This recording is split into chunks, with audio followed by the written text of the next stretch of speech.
પંચમહાલ જિલ્લાના શહેરા તાલુકાના ગોધરાથી શામળાજી તરફ જતા મેઇન હાઈવે પર શહેરા માર્કેટિંગ યાર્ડ પાસે અકસ્માત। તો આ જગ્યા પર રોડ ઉપર ખુલ્લેઆમ શહેરમાં માર્કેટિંગ યાર્ડના કર્મચારીઓ અને હોદ્દેદારો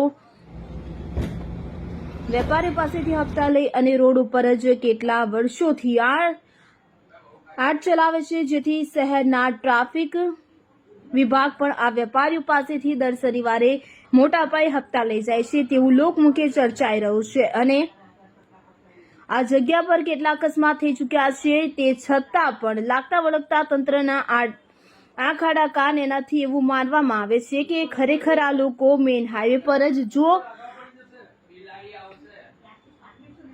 આંટ ભરવા દેતા હોય તો ખરેખર હપ્તા લેતા હોવા જોઈએ તેવું લોકોમાં એક ચર્ચાનો વિષય જોર પકડ્યો છે। આજે વહેલી સવારે બે બાઇક ચાલક સામે અથડાતા લુણાવાડા તરફથી આવતા બાઇક ચાલકને ગંભીર ઇજાઓ થઈ હતી અને તેઓને 108 મારફતે શેરા સરકારી હોસ્પિટલ ખાતે ખસેડવામાં આવ્યા હતા। આવા અકસ્માત તો કેટલાય અહીં થઈ ચૂક્યા છે, છતાં પણ પોલીસ તંત્રને નગરપાલિકાના કર્મચારીઓ અને માર્કેટિંગ યાર્ડના કર્મચારીઓ ગુલાબી નોટો લઈને આ હાટ ચલાવતા હોય છે તેવું લોકમુખે ચર્ચાઈ રહ્યું છે। અને હાટ બજાર બીજી કોઈ જગ્યાએ ભરાય તો કેટલાય અકસ્માત થતા બચે તેવું લોકમુખે ચર્ચાઈ રહ્યું છે।